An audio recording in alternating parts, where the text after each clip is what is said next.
To his neighbours, Joseph DeAngelo was an unlikable, whinging curmudgeon. No doubt he would have bitched at the nickname they gave him too, Crazy Joe. But that's nothing compared with the label police and prosecutors in the United States are now trying to pin on him. They accuse DeAngelo of being the Golden State Killer, a serial murderer and rapist as vile as has ever lived. In the 1970s and 80s, it's alleged he wreaked havoc all over the state of California, all the while evading capture. And he might have gotten away with it forever, except for some of the most innovative detective work you'll ever see. In a court in Sacramento, California, an extraordinary and shocking piece of history is unfolding.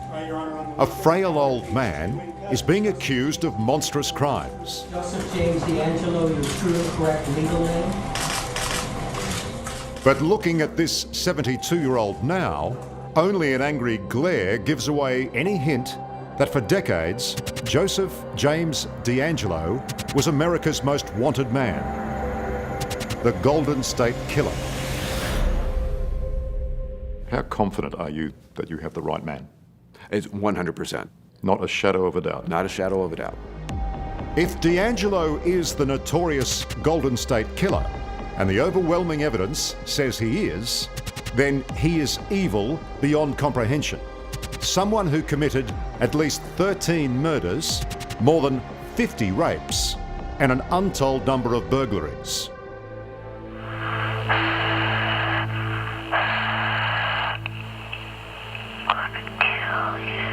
As if the violence wasn't enough, the Golden State Killer had another wicked signature. Of the victims he let live, he would often ring them weeks and months after the attacks to continue the terror.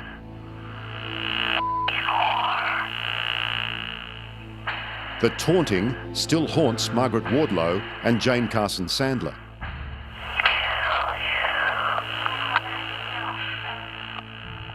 He's evil. Psychological. He is evil.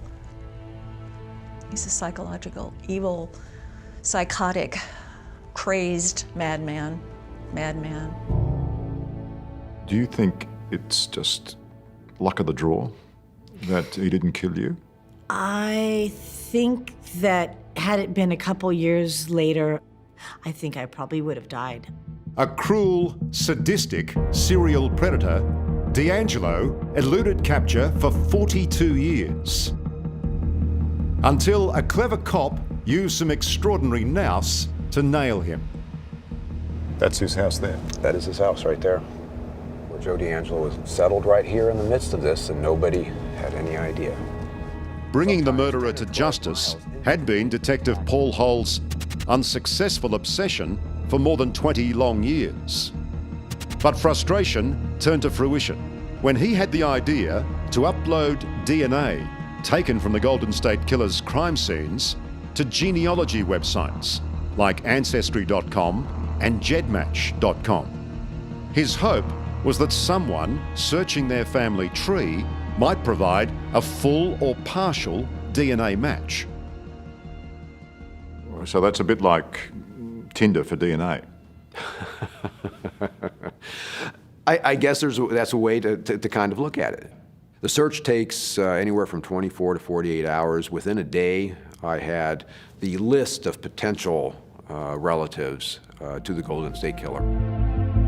The results pointed to Joseph DeAngelo, a little old man living a double life in suburbia, hiding behind the facade of a family man, a law-abiding neighbour, and perhaps, most incredibly of all, a former police officer. This is Sacramento, capital of the world's 5th largest economy.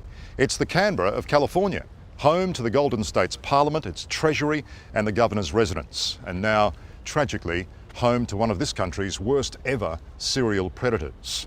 A monster whose reign of terror began when this was the epitome of the American dream. Back in the mid-70s, there were lots of open spaces, jobs, new housing developments, and an almost small-town innocence. An innocence that evaporated with each and every brutal attack he carried out. It was about 6:30 in the morning. My husband was just leaving for work, and my 3-year-old son came out of his bedroom and got in bed with me to snuggle. Within 2 minutes, I saw a bright light shining down the hall and someone running down the hall. I hardly had time to react when I looked up, and there was a man wearing a ski mask, holding a large butcher knife. It was 1976, long before America knew of the Golden State Killer. And 30-year-old Jane Carson Sandler was about to become victim number 5 of a serial rapist stalking the eastern suburbs of Sacramento. He proceeded to tie us both up, our ankles and our wrist, with shoelaces. He was tying your son up. Yes, and he gagged us both. And he blindfolded us both. I'm wondering, what is this guy contemplating? And he did it for the longest time. And then, as soon as he untied my ankles, then I knew what he was there for. The fear was so overwhelming. I'll never forget it.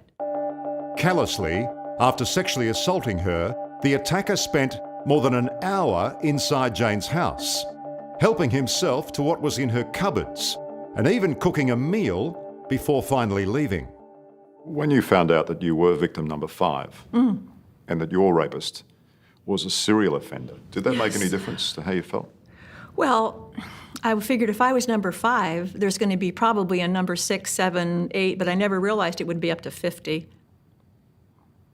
I mean, it was crazy. Why the police can't catch the rapist and worried about their own homes being violated. I put locks on my doors. A sex attacker on the loose became the lead story The next rape could be anywhere. in every Sacramento news bulletin. He was quickly branded the East Area Rapist, and each new assault led to ever-increasing fear in thousands of family homes. And it was like at least once a week, and one night we had 2 rapes in one night, and that really sent us on a spin. No wonder there was paranoia in the suburbs. Yes, everybody was afraid. Carol Daly is a force to be reckoned with. If you are going to defend yourself, you must injure your attacker. In the 70s, she was one of the lead investigators tracking the movements of the East Area Rapist and counselling 27 of his victims. It was absolutely an obsession to be able to find out who this rapist was. He left an extensive trail of destruction, didn't he? Hardware stores didn't have locks on the shelves anymore. Guns were flying off the shelves as well. Everybody was a suspect. And we got to thinking maybe he has a law enforcement background or maybe he's military. Because of the method of operation, he was a pro at making sure nobody was going to know who he was. This is the house that I lived in with my mother in 1977 when the attack took place. And where is your bedroom? My bedroom was downstairs. And he could see straight in. He could see straight in, yeah. Margaret Wardlow was 13 when she became the East Area Rapist's youngest victim. Ironically, she was obsessed with the case and had read dozens of newspaper stories on the attacks. So when he came for her, Margaret knew exactly what she had to do to survive. He had an MO, and that was he would place these plates on the back of the husband and tell the husband, if I hear these plates rattle, I'm going to kill your wife and I'm going to come back in here and I'm going to kill you. And this night he put the plates on your mum's back. Yes, I heard the plates and I could hear him go into her room, and at that moment it was almost like a calming voice inside of me that says, you know, you're going to get raped, this is what's going to happen, but you're going to survive, you're going to get through this, it's going to be okay. All the way through the attack, I was just saying no, and you know. It's courageous. He really got off on power and control through fear. The fear in his victims is how he really got pleasure from what I could understand from everything I'd read. And so for me, being able to tell him, I don't care what you do, that was my way of telling him, You mean nothing to me. I'm not afraid of you. The tally of victims rapidly climbed to almost 30. And still, nobody even knows what he looks like. But what was more terrifying, the East Area Rapist's passion for violence had begun to escalate. We knew he was ready to kill. We were afraid our next phone call was going to be to a homicide scene instead of a rape scene. And it was. Yes. Coming up, the man who knew the accused killer best. You thought he was quite smart, did you? Oh, yeah. He knew everything that needed to be known about law enforcement. The incredible breakthrough This newfangled DNA technology. And I was like, well, let me see what I can do. leads police to their man. Within a day, I had the list of potential relatives. That's next on 60 Minutes.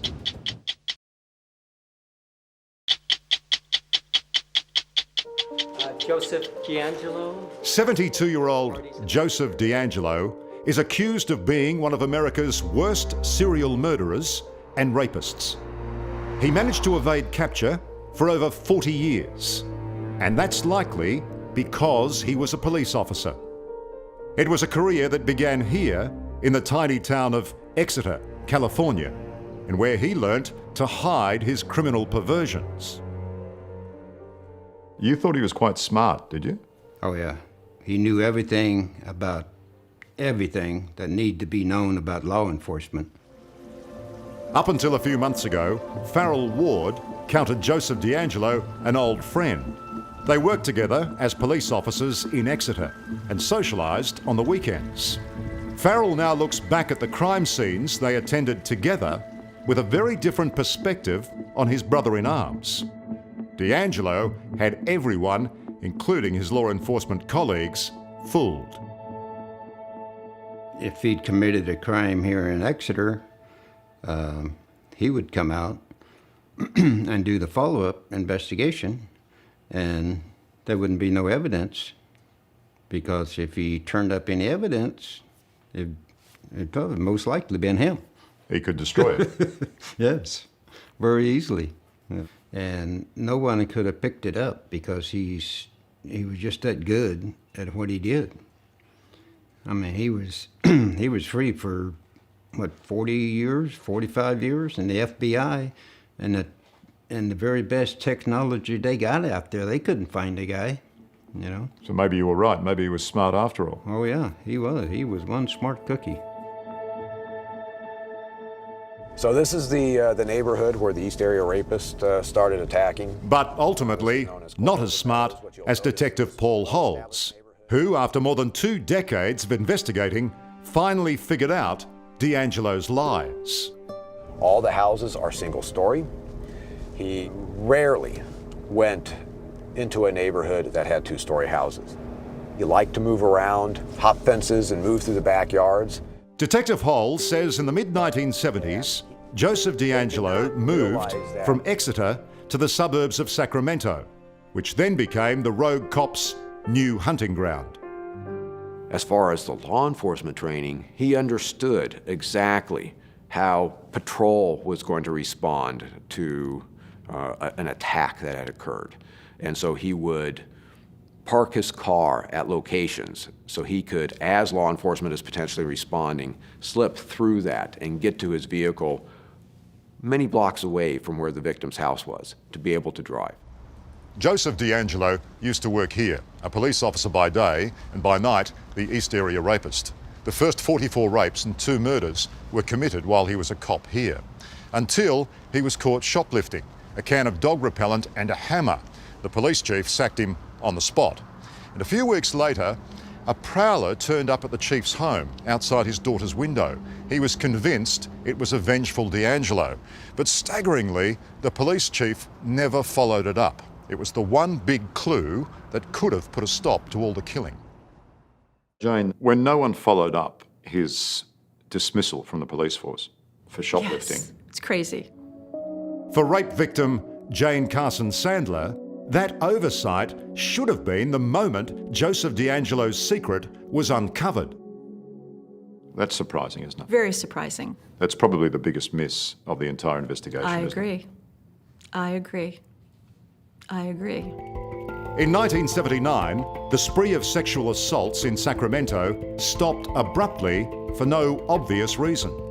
What investigators didn't know was their biggest fear had come true. This sadistic, violent rapist was on the move again and had become even more brazen. When the East Area rapist re-emerged in Southern California, it was as a fully fledged serial killer.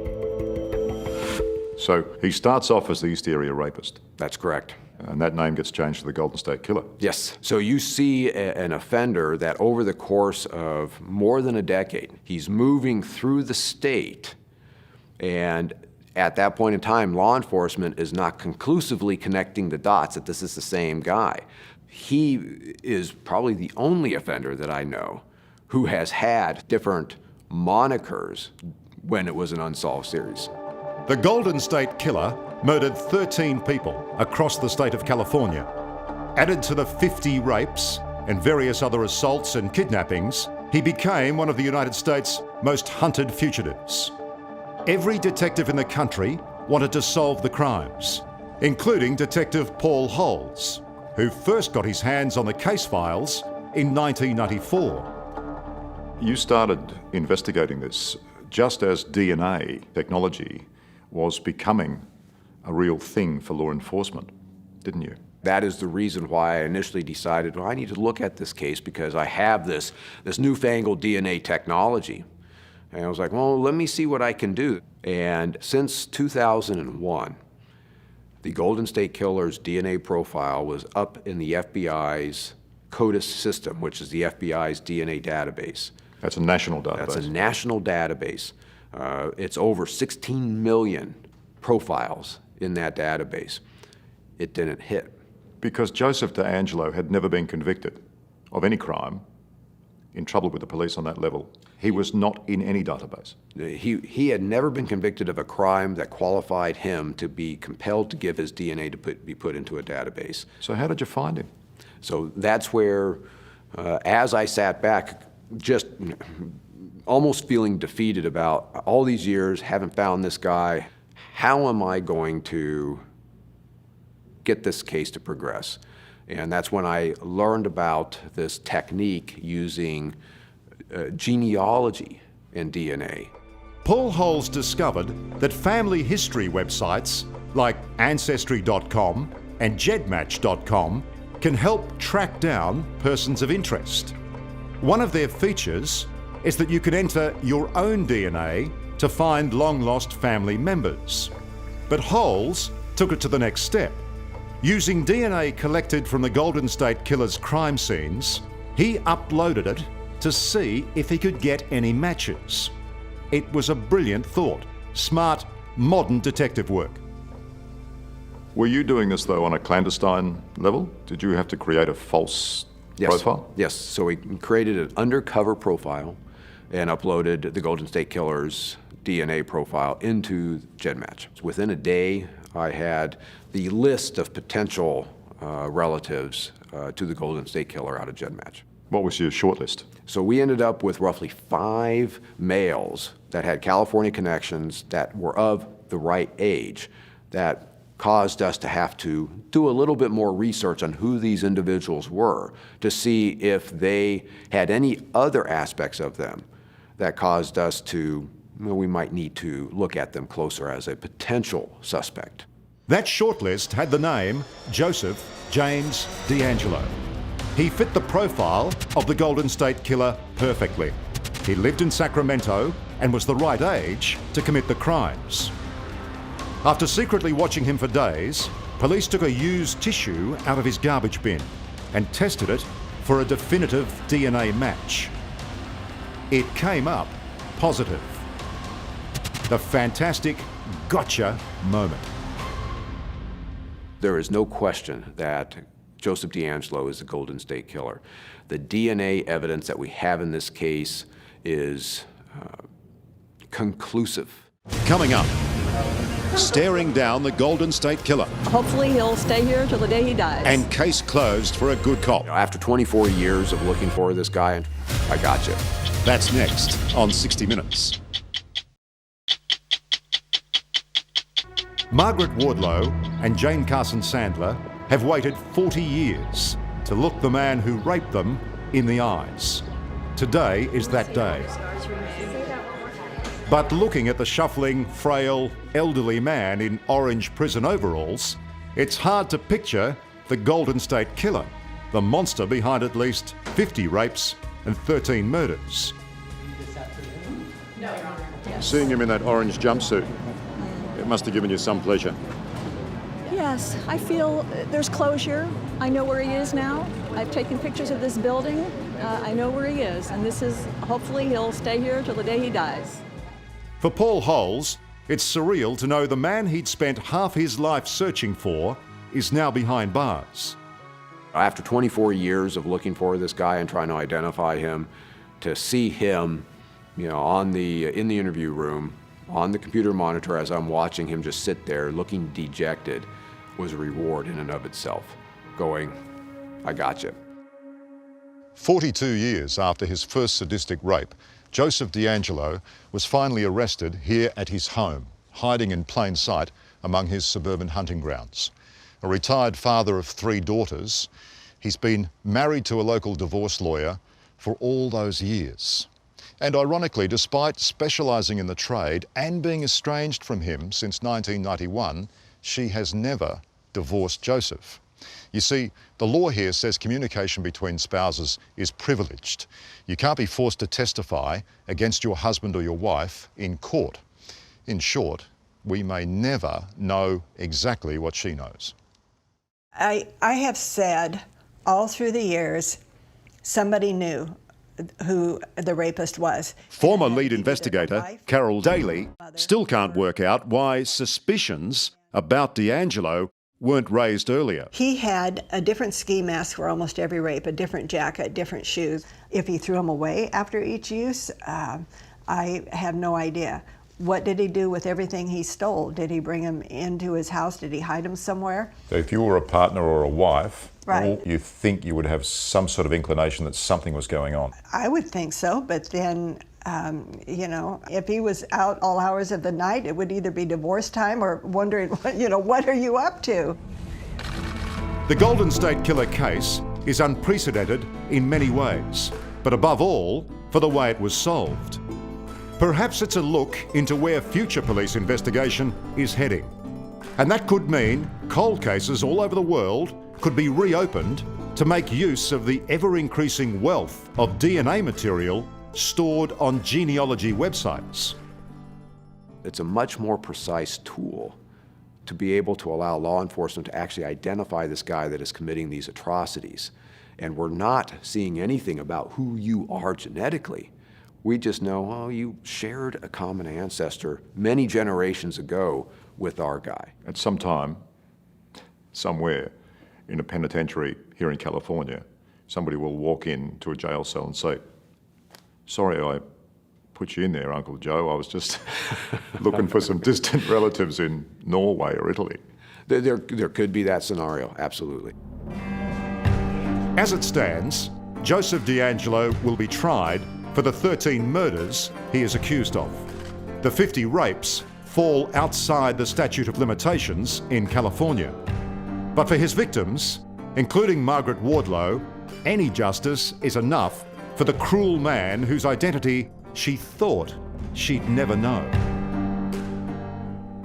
What I hope for him is I hope that he lives a long and very healthy life. And he's going to be doing that behind bars with some other characters that they're probably not going to like him very much. You'd like him to have a long time in that orange jumpsuit. A long, healthy life, yes. I like the fact that he's not going to be fishing. I like the fact that he's not going to be riding his motorcycle. I think these things are, that's okay with me. Hello, I'm Liam Bartlett. Thanks for watching.